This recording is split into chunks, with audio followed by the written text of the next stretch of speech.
In the life of every great speculator, there are moments that defy simple logic. They are instances of profound, almost clairvoyant insight, a sudden and overwhelming conviction that appears as if from nowhere. The amateur calls it a hunch, a lucky guess. The cynical observer calls it a fiction, a story told in retrospect to romanticize a random bet. But for the master, for the man who has spent a lifetime immersed in the subtle language of the market, it is something more. It is the speculator's sixth sense, a mysterious but powerful force that he must learn to understand, to respect, and, under a strict set of rules, to trust. Jesse Livermore, the most formidable speculator of his age, was no stranger to these powerful, irresistible impulses. He was a man of science, a tireless student of facts, figures, and historical precedents. Yet he admitted throughout his career that some of his greatest and most profitable trades were initiated not by a cold, analytical process, but by a sudden, inexplicable feeling of certainty, a hunch so powerful that it could not be ignored. He did not dismiss these feelings as mere foolishness. He studied them, he wrestled with them, and he developed a set of powerful rules for determining when to trust this mysterious inner voice and when to dismiss it as a dangerous emotional whim. This is not a story about magic or market sorcery. It is a deep dive into the psychology of a master, an exploration of the true nature of a speculator's intuition. It is a guide to understanding what a hunch really is, and a revelation of the three critical rules that Livermore used to harness its power, transforming a mysterious impulse into a calculated, strategic, and often spectacularly profitable weapon. Before we continue, please subscribe and leave a quick comment, even one word. This small action helps the algorithm show this video to more people and tells me these deep dives are worth making. What then is this sixth sense, this speculator's hunch? Livermore himself did not believe it was a message from the supernatural.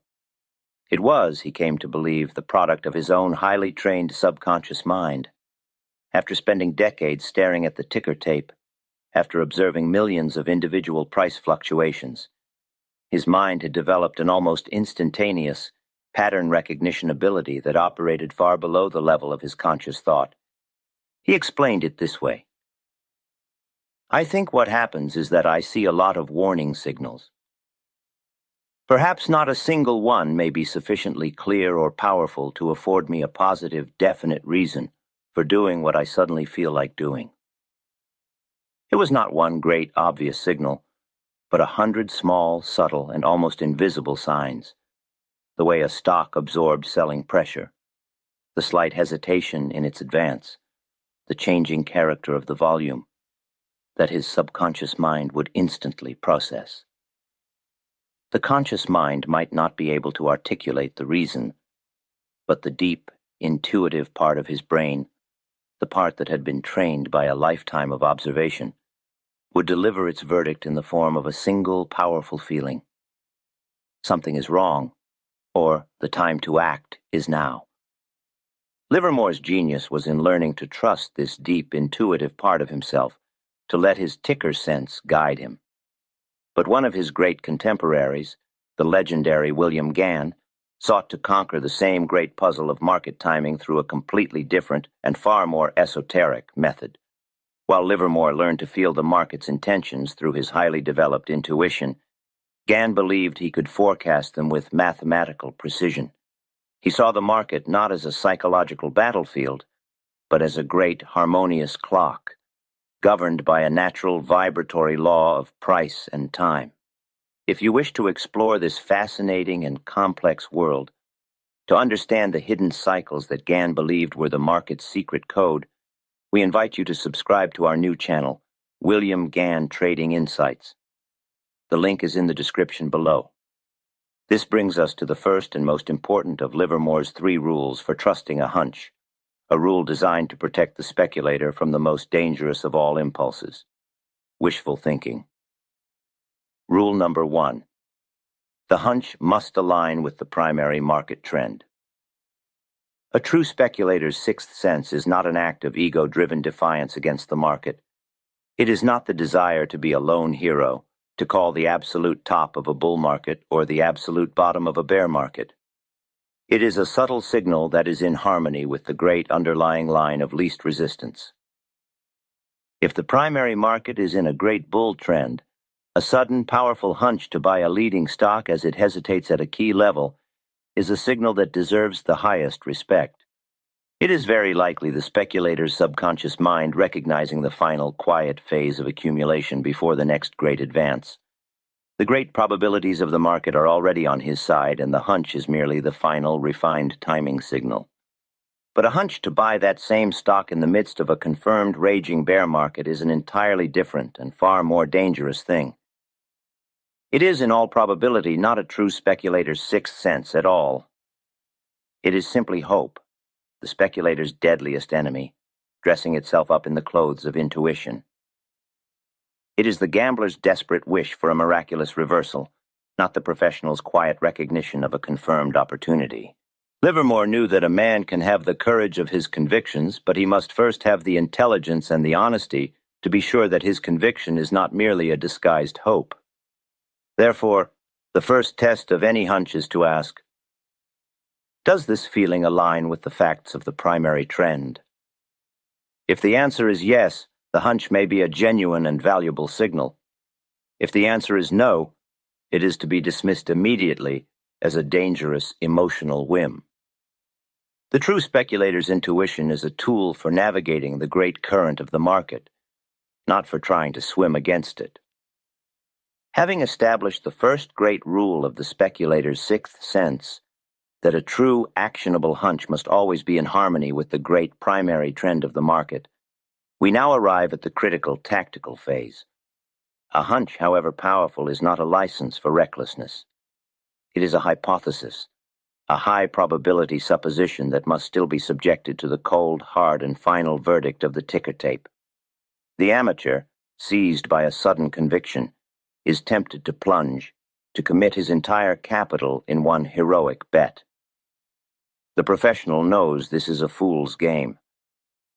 How then does a master speculator act on this mysterious internal signal without abandoning the principles of sound risk management? This brings us to the second and most practical of Livermore's rules. Rule number 2.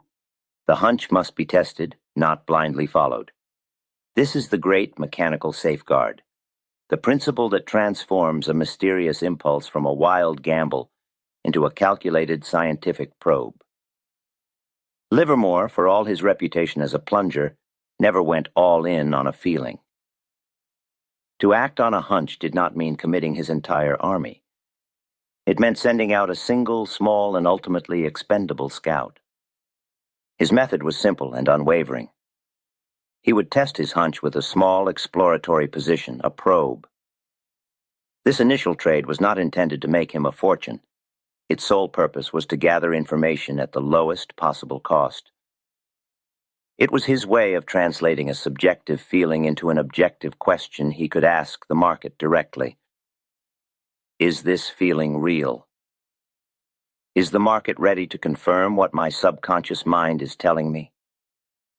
The risk on this probe was always small, always predetermined, and always an amount he was perfectly willing to lose for the invaluable information it would provide.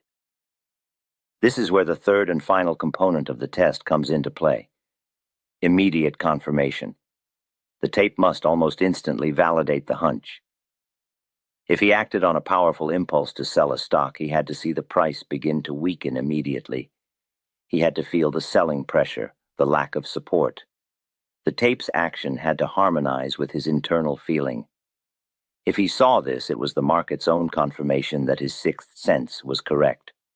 The unseen forces his subconscious had detected were now making themselves visible on the tape. If, however, he sold his small probe and the stock refused to go down, if it held firm or worse began to rally, it was an equally clear and immediate signal. His hunch had been a false one. It was a phantom, a trick of the mind.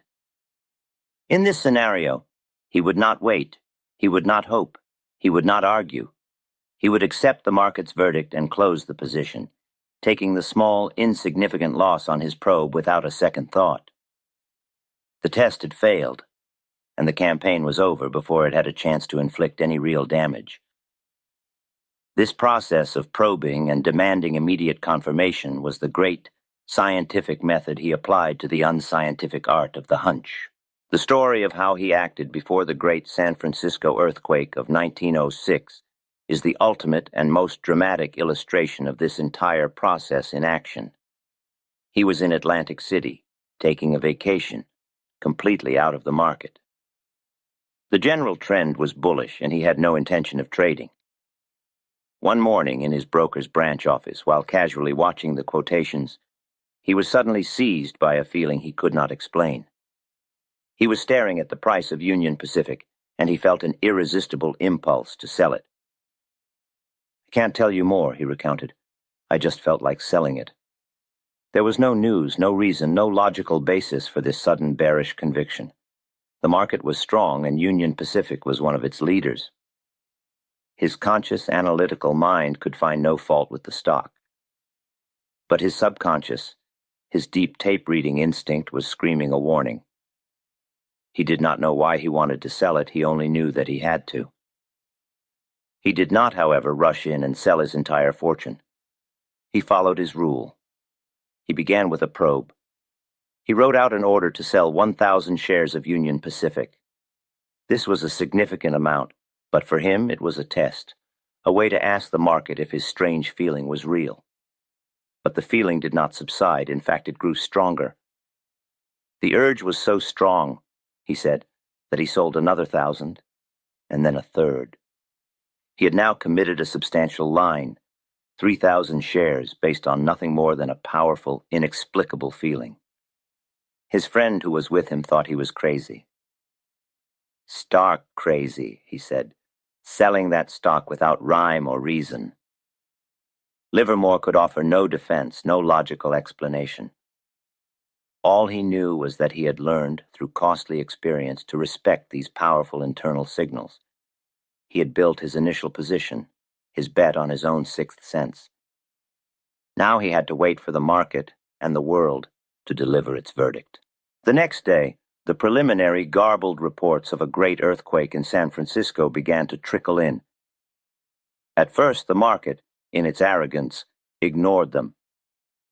But as the full, horrific scope of the disaster became clear, the fires, the destruction, the complete paralysis of a great American city, Wall Street finally awoke to the terrible reality. The market began to collapse. Livermore's hunch had been a premonition, a subconscious recognition that some great unseen disaster was in the air. The news of the earthquake was the confirmation of what his sixth sense had already told him. And now, with his position proven correct by this terrible event, he did what a professional speculator must always do. He pressed his advantage for all it was worth.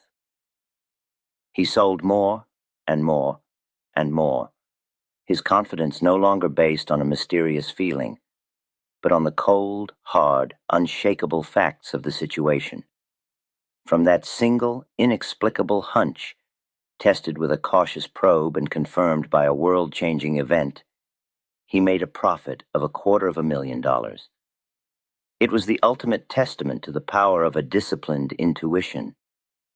Having now established the first two great rules of the speculator's sixth sense, that a true, actionable hunch must always be in harmony with the primary trend of the market, and that it must always be tested with a small, cautious, and low-risk probe, we arrive at the final and most difficult hurdle. It is a purely psychological obstacle, the last great battle that a speculator must fight in the quiet, solitary arena of his own mind. It is the battle between the quiet, powerful whisper of his trained intuition and the loud, logical, and often cowardly voice of his own reason. This brings us to the third and final rule for trusting a hunch. Rule number 3. You must act on it, not argue with it.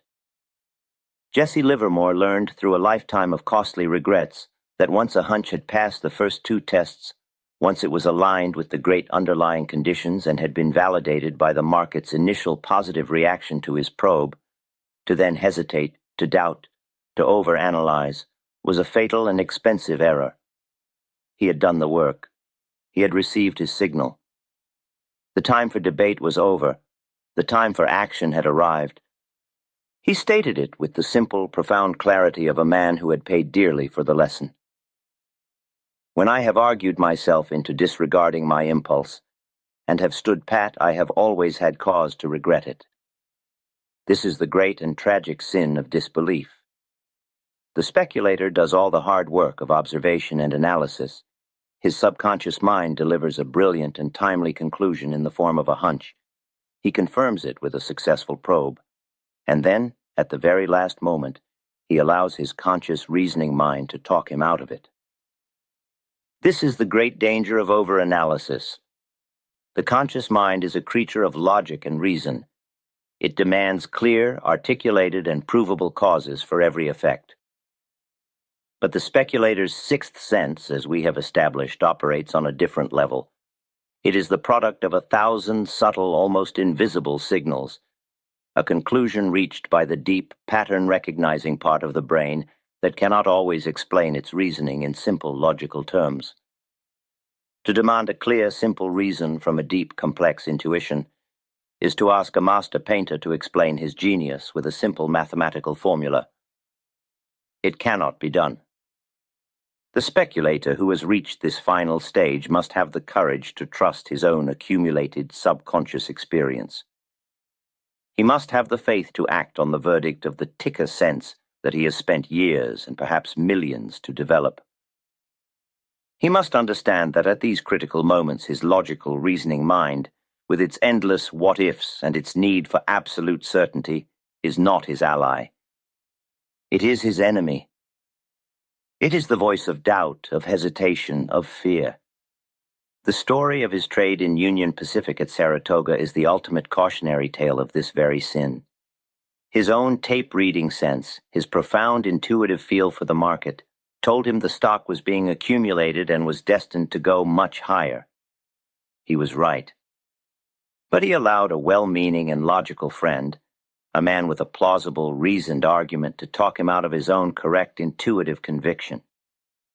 He abandoned his hunch, he sold his stock, and he even went short. He listened to another man's logic instead of his own sixth sense, and the mistake cost him a fortune. It was a lesson he never forgot. This, then, is the complete three-part system for harnessing the power of the speculator's sixth sense. It is not a blind, reckless plunge into the unknown. It is a disciplined, logical, and psychologically sound process. It is a checklist that transforms a mysterious feeling into a professional, high-probability trade. Before acting on any hunch, the master speculator asks himself these three questions. First, does this feeling align with the great primary trend of the market? Is it a confirmation of the line of least resistance, or is it merely my own hope fighting against the tide? Second, can I test this feeling safely? Can I send out a small, low-risk probe to demand an immediate and inexpensive confirmation from the market itself? And finally, if the answer to the first two questions is a clear and resounding yes, he must ask the final and most difficult question. Do I have the courage to act on my own judgment, to trust my own accumulated experience, and to see this through? The man who can answer yes to all three of these questions is the man who has mastered the art of the hunch. He has learned to distinguish true intuition from emotional impulse. He has learned to manage the risk of the unknown. And he has learned to conquer the final internal enemy of self-doubt. He has, in essence, mastered himself. This is the final and highest stage of the mental game. It is the understanding that speculation is not just a battle against the market, but a lifelong war against oneself. It is the slow, difficult, and often painful process of forging a mind that is as sharp as a surgeon's scalpel, as patient as a waiting predator, and as disciplined as a master craftsman. The ultimate victory is not a single giant profit. It is the quiet, profound, and lasting satisfaction of achieving this state of self-control. To truly understand the mind of the man who waged this internal battle more intensely than any other, to witness the epic market campaigns where these very sins were committed and ultimately conquered, the essential chronicle remains Edwin Lefebvre's 1923 masterpiece. Reminiscences of a Stock Operator. This is not merely a book. It is the closest thing a speculator can get to a flight simulator for the human mind. In its pages, you do not just read about Jesse Livermore's triumphs and disasters. You live them. You feel the gut-wrenching pain of his greatest blunders and the quiet, profound satisfaction of his most brilliant campaigns. For those truly committed to this deep study, we highly recommend the edition which includes a unique, detailed chapter-by-chapter analysis by Max Davidson. This analysis acts as your co-pilot, translating the century-old wisdom of the text into a clear, actionable roadmap for the modern trader, ensuring that the lessons learned in 1923 are as powerful and as profitable today as they were then. A link to this essential edition is provided in the description below.